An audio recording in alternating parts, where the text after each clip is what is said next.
हरिओम। हमारे देश में रहने वाला हर व्यक्ति और लगभग लगभग हर व्यक्ति रामायण क्या है या राम कथा क्या है इसके बारे में थोड़ा बहुत हर व्यक्ति जानते हैं। कुछ लोग बहुत जो कुछ जानते हैं, लेकिन थोड़ा इतना तो सभी जानते हैं कि राम भगवान है और राम क्या थे और राम की कथा क्या थी। चाहे भले ही वो एक 4 लाइनों में बताए व्यक्ति, लेकिन इतना सबको पता होता है। और लेकिन जो ये रामायण है, इसका इसका वास्तविक रामायण शब्द का अर्थ होता है, ये दो शब्दों को मिलकर बना हुआ शब्द है रामायण। राम और धन, अयन। अयन का अर्थ होता है पीछे चलना या फॉलो करना या अनुसरण करना। तो राम राम का अयन, राम का अनुसरण करना होता है रामायण। और स्वाभाविक है, ये संस्कृत का शब्द है और इस शब्द का प्रयोग किया था महर्षि वाल्मीकि ने। ऋषि वाल्मीकि, महर्षि वाल्मीकि ने जब वो साधना करते करते ऐसी स्थिति में पहुंचे कि उनको बहुत कुछ समझ में आया, या यूं कहें कि वो राम भगवान के बारे में बहुत कुछ सोचने समझने के बाद उन्होंने भगवान को समझते हुए और लोगों को समझाने के लिए काव्य की रचना की, और वो काव्य उन्होंने संस्कृत में लिखा।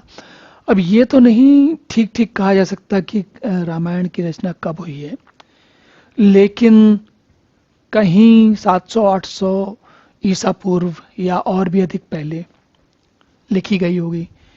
2-3 हजार ईसा पूर्व के 2-3 हजार वर्ष भी हो सकते हैं। हमें इसलिए ठीक से नहीं मालूम है क्योंकि रामायण कब लिखी, वाल्मीकि जी ने रामायण कब लिखी, इसके बारे में इसके जो आधार हैं वो साहित्यिक हैं। साहित्यिक कैसे हैं कि जैसी संस्कृत भाषा लिखी होती है उसको देखकर हम साहित्य के जो पढ़ने वाले लोग बाग हैं वो अंदाजा लगाते हैं, अनुमान लगाते हैं कि ये कब लिखी गई होगी। और इनका भी इन चीज़ों का अनुमान भी, जैसे भाषा होती है, आज के समय में जो भाषा बोली जाती है भारत में हिंदी, और अगर आपको कोई भारतेंदु हरिश्चंद्र के समय की 150 साल पुरानी के समय की भाषा के बारे में कोई बताए तो आपको अंदाज़ा लग जाएगा कि भाई ये थोड़ी पुरानी भाषा है, कुछ अलग सी भाषा लगेगी। उसमें कुछ ब्रज का, कुछ अवधि का पुट ज़्यादा होगा। और एक और बात समझनी चाहिए, जिसे हम आज के समय में हिंदी या खड़ी बोली कहते हैं। आज के समय में जो हिंदी बोली जाती है उसको हम खड़ी बोली बोलते हैं। इसका उद्भव ही समझिए, या इसका प्रयोग लगभग 150 साल पहले आरंभ हुआ है। उसके पहले हिंदी, जिसे हम आज हिंदी भाषा कहते हैं, ये इस नाम से नहीं जानी जाती थी। ये ब्रज या अवधि या मागधी या शौरसेनी, इस प्रकार के, या अपभ्रंश, अलग अलग नामों से जानी जाती थी। और हिंदी आज भी जैसे जैसे हमारे देश में जब विदेशी लोग बहुत सारे आए तो उन्होंने इस नाम को, हमारी भाषा को ये नाम दिया, तो हम यही नाम लेके चलते हैं। पर अगर आज से 200 साल पहले, 300 साल पहले कोई पूछता कि आप किसी से पूछते कि तुम क्या भाषा बोलते हो, तो शायद ही कोई कहता कि वो हिंदी बोलता है। वो केवल यही बताता कि वो भाषा बोलता है। तो अब इस बारे में चर्चा इसलिए हो रही है क्योंकि तुलसी जो है उनके बारे में कहा जाता है कि वो लगभग 1497 में उनका जन्म हुआ है। और कुछ जन्म होने के, जो भी परिवार, जिस परिवार में पले बढ़े, ब्राह्मण परिवार में पैदा हुए, कुछ पले बढ़े। और कहा जाता है कि जब वो युवावस्था में उनका विवाह हुआ, विवाह के कुछ समय पश्चात वो पत्नी के पीछे कहीं गए, उनके ससुराल वगैरह कहीं गए, और वहाँ पर उन्होंने, पत्नी ने, कैसी कोई परिस्थिति ऐसी हुई जिसमें उनकी पत्नी ने, रत्नावली ने उनसे कहा कि भाई तुम जितना मेरे पीछे पीछे भागते हो उससे बेहतर, उससे तो अच्छा होगा तुम भगवान के पीछे भागते तो भगवान मिल जाते तुमको।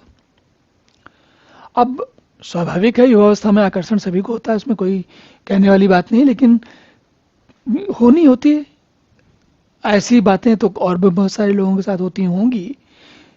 लेकिन तुलसी को कुछ बात अलग ही लग गई और उन्होंने घर छोड़ दिया। और घर छोड़ के क्या करते, वो राम को ढूंढने निकल पड़े। अब राम कोई ऐसे तो है नहीं कि कहीं बैठे हुए जहाँ मिल जाएंगे। तो इस प्रक्रिया में उन्होंने बहुत कुछ सीखा और कई संतों से मिले, कई लोग उनसे गुरुओं से मिले जिनसे इनसे बात, उनके पास जीवन का मिले, मतलब मिल के वापस नहीं आए। भाई आप घर से निकल चुके हो तो आप जहाँ भी रहोगे, कहीं रह रहे हो, जिसके पास रह रहे हो वो कर रहे हो। तो थोड़ा सा इनका इतिहास देखते हैं। तुलसी ब्राह्मण परिवार से हैं, तो पढ़े, जो उनकी पढ़ाई लिखाई जो कुछ भी हुई वो 1497 में जन्म हुआ है, तो समझिए 1520-30 के आसपास की बात है। 1515-20 के आसपास की बात होगी। उस समय आप सोच के देखिए, उस समय पढ़ाई कैसे होती होगी। कोई स्कूल कॉलेज तो आज के जैसे थे नहीं कि भाई कहीं चले गए आप, वहाँ कॉलेज अटेंड कर रहे हैं और वहाँ जाके आपने सुन लिया है, बता दिया। तो जैसी लोग बाग कहीं किसी मोहल्ले में, कोई किसी के घर में कोई कोई पढ़ा लिखा व्यक्ति खुद पढ़ता होगा, दूसरे लोगों को, बच्चों, किसी को, आसपास के बच्चों को पढ़ाता होगा। तो इस प्रकार की शिक्षा होती थी। और केवल वहीं तक नहीं है, सामान्य व्यक्ति को इसके आगे शिक्षा भी नहीं मिलती थी। तो तुलसी ने शिक्षा भी, मतलब जो आरंभिक शिक्षा है उसके बाद की जो संस्कृत का ज्ञान है, वो भी सब उन्होंने बाद में ही सीखा है समय के साथ साथ। और उसका उसका उदाहरण आप ये समझिए, देखिए ये रामचरितमानस का बाल कांड है और इसमें जो आरंभ होता है, ये वर्णा नाम अर्थ संगा नाम रसा नाम छंसामपि मंगला नाम च कर्तारौ वंदे वाणी विनायको। ये बड़ी प्रसिद्ध श्लोक है। रामचरितमानस पढ़ने वाले सारे लोग जानते हैं इसको। तो तुलसी ने संस्कृत भी सीखी और ऐसी संस्कृत सीखी कि ये तुलसी का लिखा हुआ श्लोक है। ऐसा थोड़ी कि किसी और ने लिख दिया और वो उन्होंने वहां से कॉपी पेस्ट कर दिया। तो और आनंद की बात यह है कि ये देखिए रामचरितमानस का आरंभ जो है संस्कृत से हो रहा है और इसी प्रकार इसका अंत जो होता है, ये तो बाल कांड है, उत्तरकांड में जहाँ पर समाप्त होता है, समापन होता है, तब भी संस्कृत में श्लोक है। और बीच बीच में भी कई जगह पर हर कांड के आरंभ में, कांड कहते हैं अध्याय को, चैप्टर को, तो हर कांड के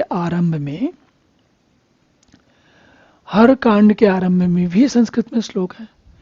तो ये सब संस्कृत में श्लोक है, संस्कृत में बनाया है, संस्कृत में लिखा, संस्कृत में उन्होंने कैसे पढ़ा होगा।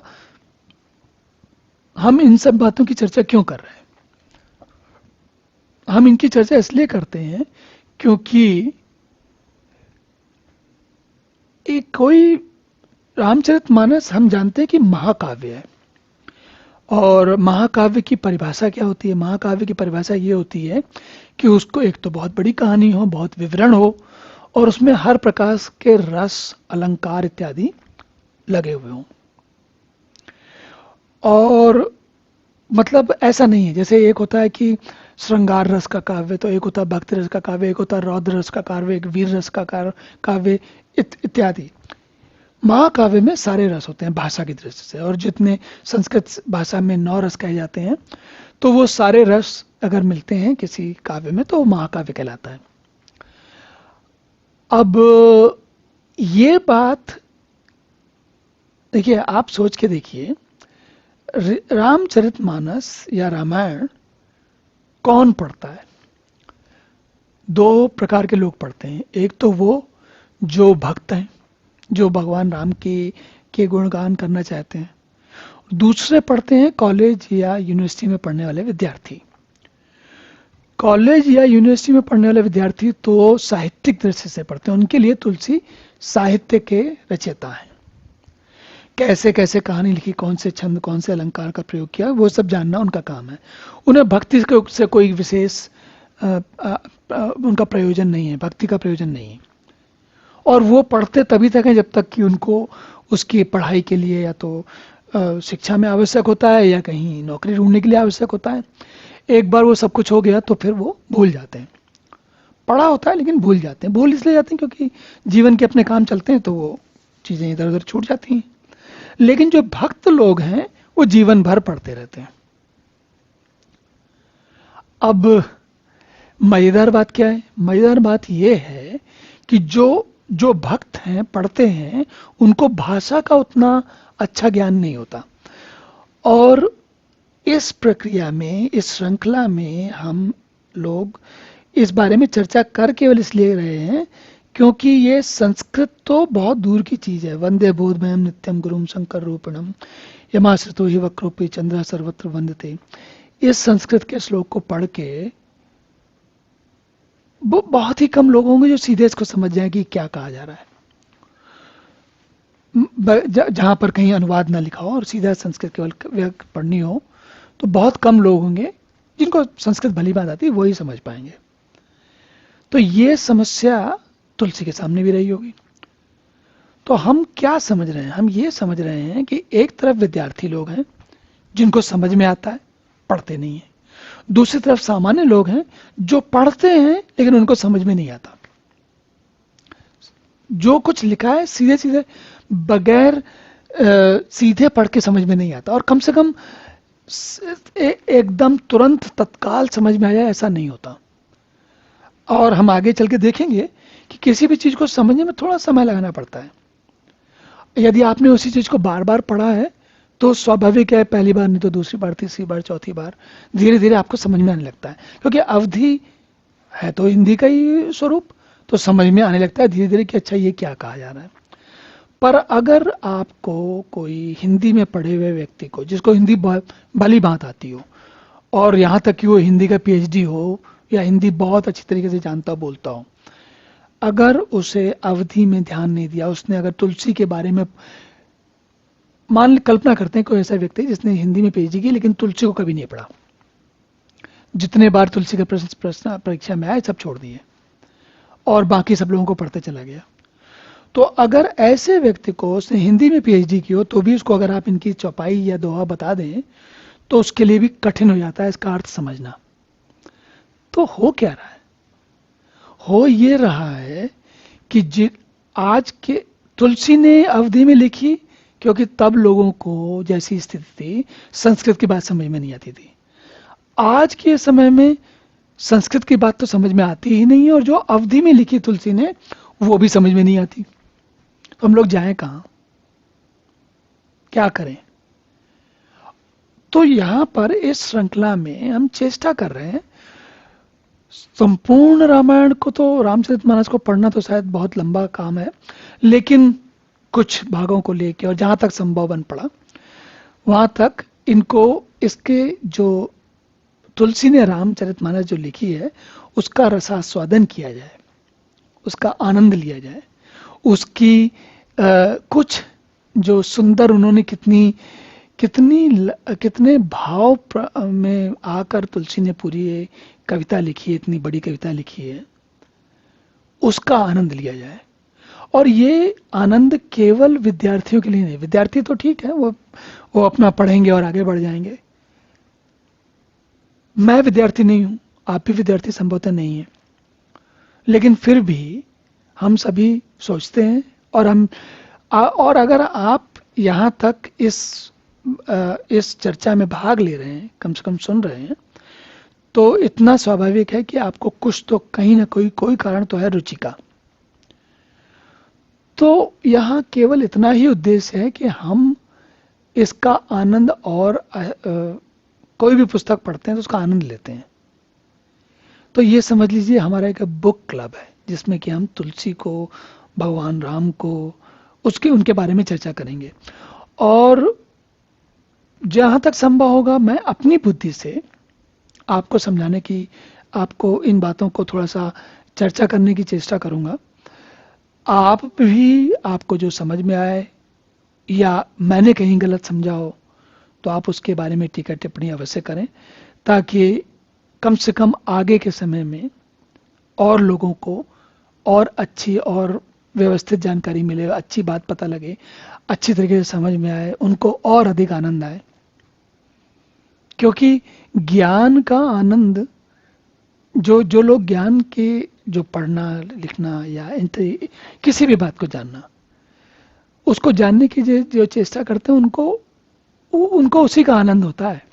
उसके अतिरिक्त वो बाकी सब चीजें होती हैं, ऐसी बात नहीं है, लेकिन ज्ञान का आनंद ज्ञान में ही होता है और उसकी अनुभूति में ही होता है। जब कोई बात समझ में आती है तो कैसा अच्छा लगता है वो हम सभी जानते हैं।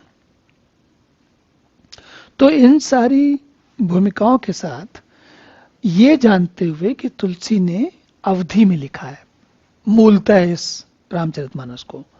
और एक और भी बात थोड़ी समझनी चाहिए, वाल्मीकि जी ने रामायण लिखी, राम का अनुसरण, राम का रामायण, और तुलसी ने रामचरितमानस लिखी।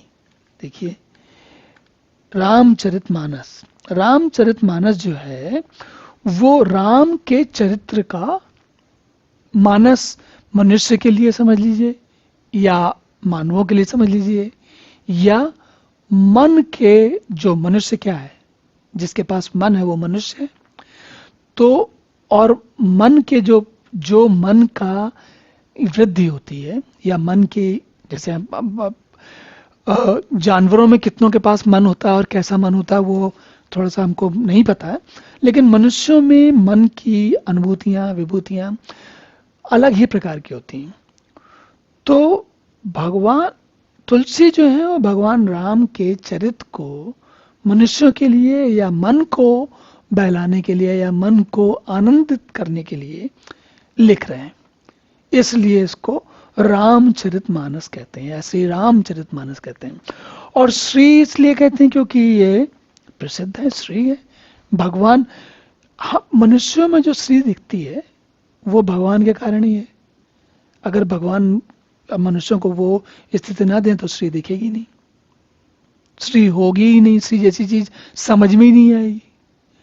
तो इन सारी बातों को देखते समझते हुए हम यहाँ पर पहला जो इनका आरंभ है उसको देखते हैं। देखिए क्या मजेदार बात है। अब ये सारी भूमिका समझने के बाद आप ये समझिए कि तुलसी क्या कर रहे हैं। सबसे पहला जो मंगलाचरण का श्लोक है उसमें कहते हैं वर्णा नाम अर्थ संगा नाम रसा नाम छंद सामपि मंगला नाम च कर्तारो वंदे वाणी विनायको। जो वर्ण उन अर्थ, उन वर्ण, वर्ण मतलब जो हमारे होते हैं ना हिंदी के वर्ण होते हैं जैसे का खा गा इत्यादि, तो वर्ण या स्वर, वर्ण और उनके अर्थ समूह, वर्ण वर्णा नाम अर्थ संगा नाम, उन वर्ण और उनके अर्थों के जो संग हैं या समूह हैं, या वर्णों के संग के कारण जो हम बात एक से दूसरे को बताते या समझते हैं। और रस, हमने बात की थी ना, देखिए अलग अलग प्रकार के रस हैं। छंद, बात को कैसे कहा जाए, किस लय में कहा जाए, वो छंद है। और ये सारी आप समझ रहे होंगे ना, ये सारी चीजें बौद्धिक हैं। देखिए छंदों का आनंद, शब्दों का आनंद, अक्षरों का आनंद, वर्ण समूहों का आनंद और रसों का आनंद, ये सारा का सारा। रस एक ऐसी चीज है कि जो बौद्धिक ना भी होते हुए कम बौद्धिक व्यक्ति को भी समझ में आता है, लेकिन शब्द के लिए बुद्धि का प्रयोग आवश्यक होता है। कैसे आप पूछेंगे रस कैसे समझ में आता है, तो ये देखिए वात्सल्य रस है। वात्सल्य रस के लिए पढ़ने की आवश्यकता नहीं है, छोटा सा बच्चा होता है उसको भी समझ में आता है कि माँ पिता का प्यार कैसा होता है। या भयंकर जो या वीरता का रस है या श्रृंगार का रस है, उसके लिए उस बात को जानने के लिए कहीं किसी कॉलेज में ना पढ़े हो आप तब भी जानोगे ये बात। तो रस समझ में आते हैं, लेकिन शब्द, अर्थ समूह और छंद ये बौद्धिक प्रक्रिया की चीजें हैं। शब्दों का कैसे प्रयोग होना, कौन से शब्दों का प्रयोग करना, कैसे उनका अंत होना, कैसे लय बनना, ये सारी चीजें छंद की बात होती है और ये बुद्धि का कारण। देखिए जब कोई कवि लिखता है, और हम अभी आगे देखेंगे, बहुत जल्दी देखेंगे, कोई भी कवि लिखता है तो कैसे वो कोई बात सीधे सीधे भी कह सकता है, लेकिन घुमा फिरा के या शब्दों को कुछ को आगे ले आगे कुछ पीछे ले आगे कहता है, वो एक गुण होता है, कवि का गुण है वो। तो जो लिखने वाला है वो सीधा लिख नहीं दे रहा है। एक उदाहरण इसमें आप यूँ समझ सकते हैं कि आप कभी किसी रेस्तरां में जाएं या किसी के घर पे भोजन के लिए जाएं, तो दो स्थितियां हो सकती हैं। एक होता है कि कोई आपको आए और आप जहाँ कहीं बैठे हो हाथ में पकड़ा दे खाने के लिए और खा लो और चले जाओ। जैसे आजकल शादी विवाह में या किसी पार्टी में जाओ तो क्या होता है, अक्सर हम लोग खड़े होकर प्लेट में खाना लेकर खा रहे होते हैं, भोजन कर रहे होते हैं। लेकिन इसके अतिरिक्त ऐसी स्थिति भी हो सकती है कि आप किसी बहुत अच्छे रेस्तरां में बैठे हो या किसी के घर में बैठे हो, उसने बहुत आराम से आपके हाथ पैर धुलवाए हो, फिर चौकी सजाई हो, फिर केले के पत्ते बिछाए हो या टेबल ही हो, ऐसा ज़रूरी नहीं है, इतना एकदम से प्राचीन स्थिति नहीं है। लेकिन वो जो मेज पर जब पूरी मेज पर जब भोजन लगाया जाए तो अलग अलग प्रकार से सजा हुआ हो, और कौन सी चीज़ पहले आनी है कौन सी चीज़ बाद में आनी है सारी व्यवस्था हो। और दूसरी स्थिति हो सकती है कि आपसे कह दिया जाए कि वो भीड़ में जाओ, किसी पार्टी में किसी शादी में गए आप, अब आपको पता है पता नहीं खाना देर में पहुंचे तो खाना नहीं मिलेगा, तो आप जाके फटाफट सब कुछ अपनी प्लेट में भर लो क्योंकि दोबारा तो मिलेगा नहीं। अब सब भर लिया आपने और खड़े होके खा लिया, ये भी खाना है, भोजन ये भी है। दोनों में भोजन मिला लेकिन अनुभव दोनों में अलग अलग प्रकार के।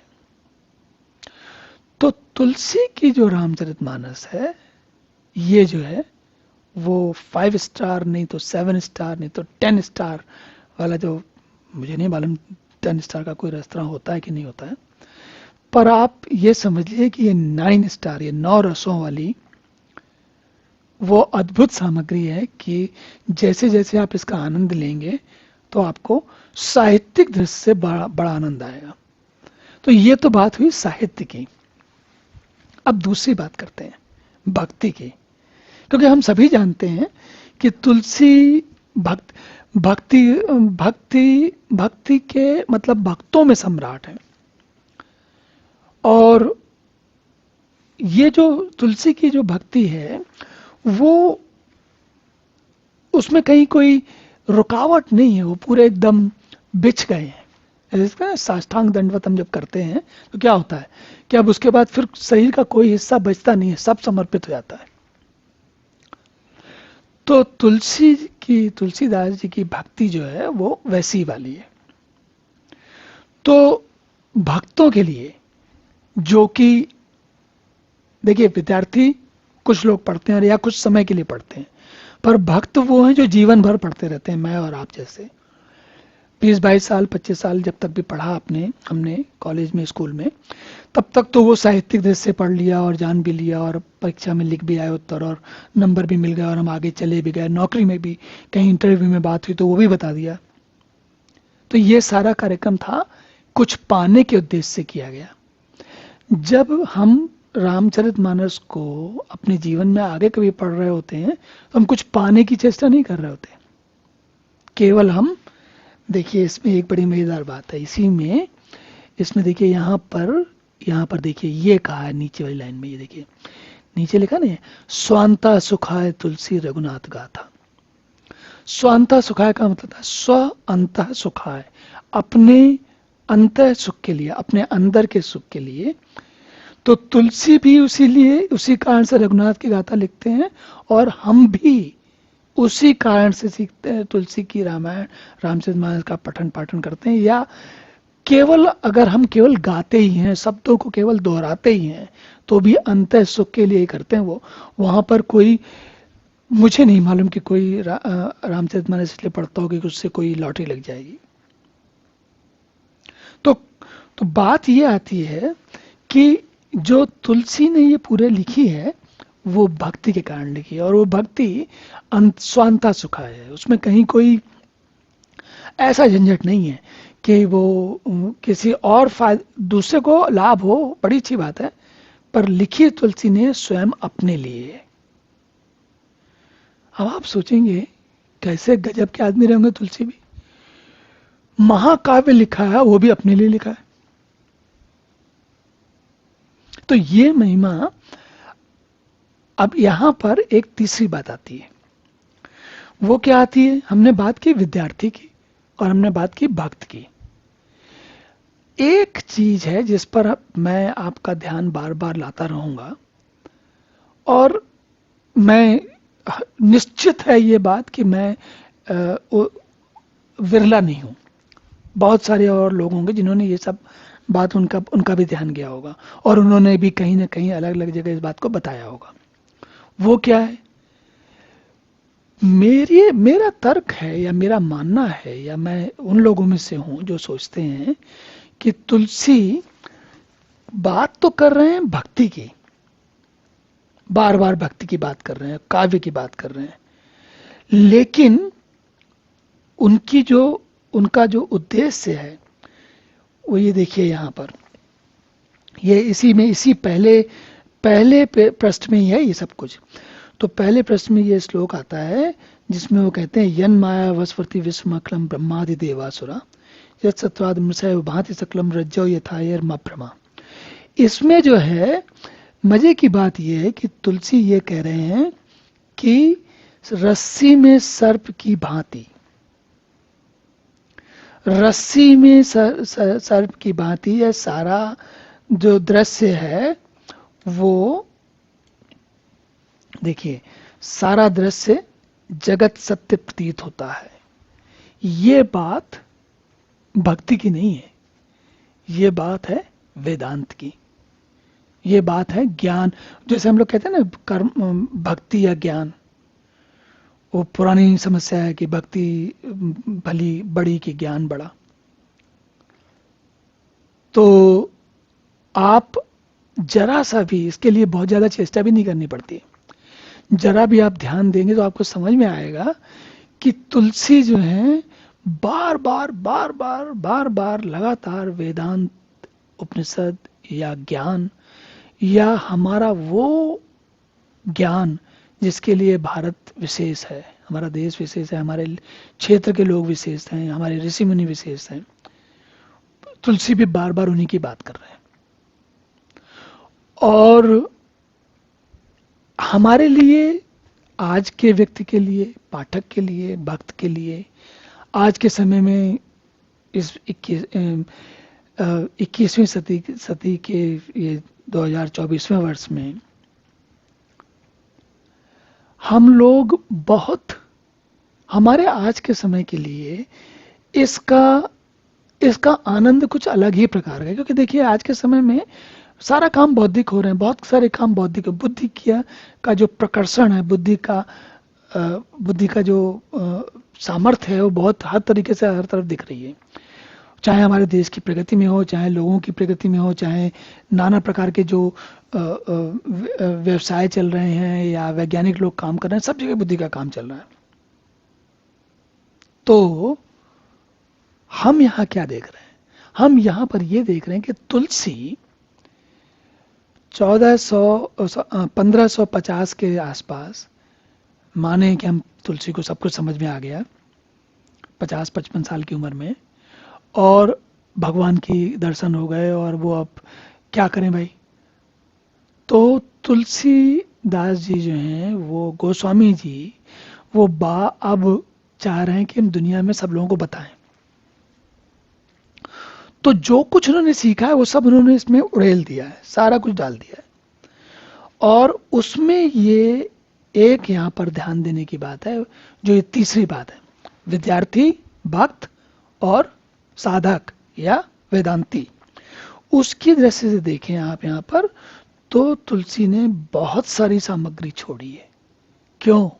क्योंकि तुलसी के समय में सन 1550 में संभवतः सामान्य जन ऐसी स्थिति में नहीं होंगे कि वो इतनी बौद्धिक श्रम करने की स्थिति में हो या जानना चाहें, या ऐसे लोग होंगे ही नहीं।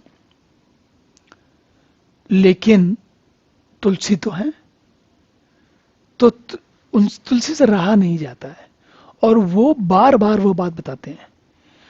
तो मेरा एक तरीके से ये समझ लीजिए, तर्क समझिए, मत समझिए या आग्रह समझ लीजिए, वो ये है कि हमें देखना चाहिए कि तुलसी साहित्यिक कवि हैं, साहित्यिक कृति साहित्यिक लिखने वाले व्यक्ति हैं, साहित्य बहुत उत्कृष्ट साहित्य रचा उन्होंने, ये तो है ही, और बहुत बड़े भक्त हैं। पर मुझे लगता है इन सबसे अधिक वो भगवान के निर्गुण रूप के, देखिए यहाँ पर एक बड़ी विचित्र बात है, आपने लगभग हर जगह सुना हो, ये तुलसी सगुण भगवान, और भगवान राम, और भगवान राम की भक्ति, और तुलसी स्वयं रामचरितमानस में एक दो बार नहीं, न जाने कितने बार बार बार कहते हैं कि भगवान राम को भजो, भगवान राम के नाम को लो, और नाम, भगवान के नाम से ही सारा काम हो जाएगा। वही तुलसी असल में बार बार उनसे रहा नहीं जाता है, वो बार बार भगवान के निर्गुण निराकार और परमात्मा जो ब्रह्म रूप है उसके बारे में बार बार बताते रहते हो। और ये भी संभव है कि आप में से बहुत से लोगों ने ये बात जानते होंगे। ऐसा नहीं है कि कोई ये मैंने नई खोज कर ली है, तुलसी ने लिखा है तो पिछले इतने सालों में बहुत सारे ऐसे लोग हुए होंगे जिन्होंने इस बात को देखा होगा। पर ये जरूर मैं जानता हूं कि सामान्य व्यक्ति को संभवतः ये बात नहीं पता होती है, मुझे ऐसा लगता है। और मुझे सामान्य व्यक्ति को बात बतानी है या नहीं बतानी है इसकी कोई समस्या नहीं है। जिसको हर व्यक्ति वही जानता है, वही बात जानता है जिसको वो जानना चाहता है। तो मेरे बताने या किसी और के बताने से कुछ नहीं होता। तुलसी ने तो बताया ही बताया बार बार। लेकिन ये बात है, इसका हमें ध्यान रखना चाहिए। और सबसे जो आनंद की बात है कि इस पूरे उसमें जो ये स्वांता सुखाए तुलसी रघुनाथ गाथा, भाषा निबंध मत मंजुल मातनोती, इसका भी आनंद लेना चाहिए। तो ये देखिए, अब आप सोचिए, तुलसी लिख रहे हैं, पहले तो उन्होंने वर्ण अर्थ की बात की, फिर भवानी शंकरो वंदे श्रद्धा। अब देखिए, भवानी शंकरो वंदे श्रद्धा विश्वास रूपिणो, भगवान शंकर और भवानी, भवानी जी और भगवान भवानी माता और भगवान शंकर। भगवान शंकर जो हैं वो हमारे लिए, तुलसी के लिए, तुलसी क्या कह रहे हैं? कह रहे हैं मैं उन दोनों लोगों की वंदना करता हूं। क्यों करता हूं? क्योंकि अगर वो कृपा नहीं करें तो हम अपनी इंसान में, मतलब कि मनुष्य और पशु में ज्यादा अंतर नहीं रह जाता। पशु भी अपने खाने पीने का इंतजाम करता है, बच्चों का थोड़ा बहुत, कुछ कुछ पशु होते हैं जो बच्चों की देखभाल करते हैं, कम से कम छोटे बच्चों की देखभाल करते हैं, बड़े होते सब भूल जाते हैं। और व्यक्ति, मनुष्य भी करता है।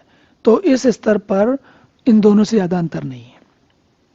हम में से कई मनुष्य सोचते हैं कि हम अपने बच्चों के लिए बहुत सारा इकट्ठा करके जाएंगे, तो वो उनकी भ्रम है। वो असल में वो भूल जाते हैं कि वास्तव में वो क्या कर रहे हैं, करने वाला तो कोई और ही है। तो तुलसी कहते हैं कि देखो, पार्वती जी और शंकर जी की मैं वंदना करता हूं, जिनके बिना सिद्ध जन अपने अंतःकरण में स्थित ईश्वर को नहीं देख सकते। फिर उसके बाद भगवान तुलसी कहते हैं कि ज्ञान में नित्य शंकर रूपी गुरु की मैं वंदना करता हूं। गुरु की भी वंदना करते हैं।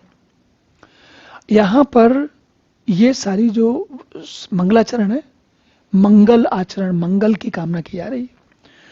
तो कह रहे हैं कि गुरु ना मिले तब तक कुछ आगे बात बनती नहीं है। तो भगवान ही गुरु हैं और वो गुरु बन के हमको रास्ता दिखा रहे हैं, उसको ये कहते हैं। फिर क्या कहते हैं देखिए, फिर वो समुचित हों। देखिए, उन्होंने कहानी उन्होंने वाल्मीकि जी की ली है, तो वाल्मीकि जी को उनके अपनी श्रद्धा अर्पित करते हैं। कहते हैं कि सीताराम गुणग्राम पुण्यरण्य विहारिणो वंदे विशुद्ध विज्ञानो कवीश्वर कपीश्वरो। कवीश्वर कौन है? वाल्मीकि जी। और कपीश्वर कौन है? हनुमान जी। तो कह रहे हैं कि ये दोनों लोग, इनकी वजह से, इनके कारण तो हम इस विषय में चर्चा कर रहे हैं, नहीं तो हम इनकी चर्चा नहीं करते। और फिर उसके बाद देखिए, अब मजेदार बात, हमने नीचे वाले में कहा था लेकिन यहाँ ऊपर भी कहा। देखो, ये है फिर से उत्पत्ति स्थिति पालन और संहार करने वाली, कोशों को हरने वाली, क्लेशों को हरने वाली, संपूर्ण कल्याणों की करने वाली श्री रामचंद्र की प्रीतमा श्री सीता जी को, रामचंद्र जी को फिर सीता जी को भी, दोनों लोगों को। अब ये एक मजेदार बात क्या है यहाँ देखने की है, ये जो उत्पत्ति स्थिति पालन और संहार, इसी को आद्यावंते चैन नास्ति भी कहा जाता है। आद्यावंते मतलब आता है, जो जहां से आरंभ होता है जिस चीज का आरंभ होता है उसका अंत भी होता है, और इसमें कोई चैन नहीं होता। संस्कृत का श्लोक है ये, एक उपनिषद में आता है। तो आद्यावंते चैन नास्ति वर्तमाने वितथता, कहते हैं कि जो आया है वो जाएगा, और आना और जाना चूंकि दोनों होने वाले हैं, इसलिए वर्तमान भी जो है वो क्षणिक है। तो ये जो उत्पत्ति, स्थिति और पालन और संहार है, इससे आपको ध्यान आता है क्या है? वही ध्यान आता है कि परमात्मा से ही उत्पत्ति, परमात्मा से ही पालन और परमात्मा से ही संहार, यानी कि ब्रह्मा विष्णु महेश, और या फिर जीवन। हर वो चीज जिसने जीवन लिया है वो जीवन आएगा, चलेगा, और जीवन खत्म हो जाएगा, समाप्त हो जाएगा। तो ये जो है, ये भी, ये यहां जो आपको दिख रहा है, हम लोग भूल जाते हैं कि तुलसी ने इतने सुंदर तरीके से वर्णन किया है, कथा को इतना मनोरम बना दिया है, इतना रसमय बना दिया है, इतना इतना प्यारा बना दिया है, इतना अच्छा बना दिया है कि हम ये भूल जाते हैं कि वो कुछ और भी कह रहे हैं। तुलसी की ये जो विशेषता है कि वो छा गए हैं बिल्कुल एकदम। सोच के देखिए, और अभी नहीं, आप आगे आगे जैसे जैसे कहानी पढ़ेंगे, जिन जिन लोगों ने रामायण रामचरितमानस का पाठ किया है और थोड़ा सा भी कहीं कहीं को समझ में आता है, वो आप अखंड रामायण पढ़ते समय या जो सुंदरकांड का पाठ करते हैं उन लोगों को देखिए आप, तो वो बीच बीच में विह्वल हो जाते हैं। क्यों विह्वल हो जाते हैं? क्योंकि उनको कुछ बात समझ में आ जाती है।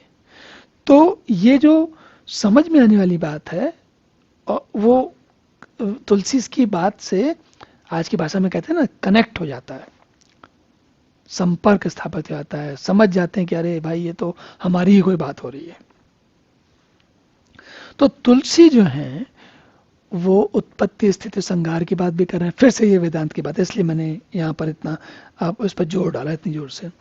तो कुल मिला के हमें हमेशा ये ध्यान रखना चाहिए कि ध्यान नहीं रखना चाहिए, हम देखेंगे और हमको इस बात का आनंद लेंगे कि तुलसी ने क्या आनंद लिया, और अगर भगवत कृपा हो तो उसका थोड़ा आनंद, थोड़ा सा लेस मात्र, थोड़ा सा हमें भी मिल जाए, ताकि हम भी थोड़ा उद्धार हो सके, हमारा भी। देखिए क्या लिखते हैं, नाना पुराण निगम आगम सम्मतम यत्। नाना पुराण निगम आगम, फिर से वही निगम आगम। निगम आगम मतलब जो निगम, आगम मतलब आए, निगम मतलब गए। तो ये क्या होता है, ये बार बार हम लोग सोचते हैं कि फिलॉसफी की बात कोई वो पढ़ा लिखा आदमी करता है और फिलॉसफर करता है, और वो जो लोग बहुत अधिक पढ़े लिखे होते हैं वही फिलॉसफी की बात कर सकते हैं। ऐसा कुछ नहीं है।